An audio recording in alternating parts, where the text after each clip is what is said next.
Hi everybody, my name is Brandon and I'm one of the discussion leaders for session 2, and this evening I wanted to briefly touch on John Gaus's Ecology of Society and how in particular changing demographics and populations can influence public policies and their effectiveness. I'm a member of the Arvada Park Advisory Committee, and last year we were charged with helping revise the park's master plan.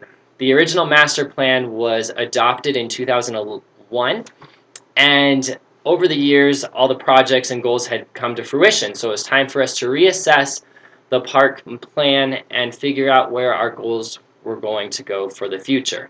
And we looked very closely at shifting demographics when we came up with our policy recommendations. For example, Arvada is an aging population.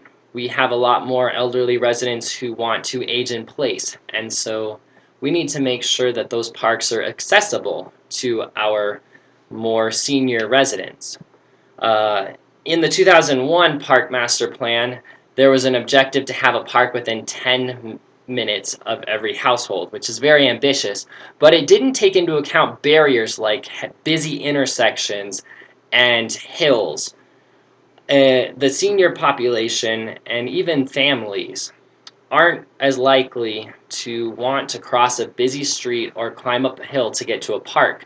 And so our recommendation was to make sure that we incorporate more parks within the system, especially in areas where there is an aging population, so that way the parks can be accessed more easily for those residents. Another thing we noticed was the population shift and the mobility shift in Arvada. In 2001, there were 0 light rail stations. In 2016, there are 3 light rail stations, all in urban areas. And those urbanites who use the transit for going to and from work have different needs than a family. And the parks will have different uses as such. A pocket park in a neighborhood will be used for picnics and playing around. A park inside an urban area near a transit center is going to be most likely utilized for a quick reprieve before hopping onto a bus or the light rail or going to work or errand shopping. So we need to make sure that our parks are in tune with those needs.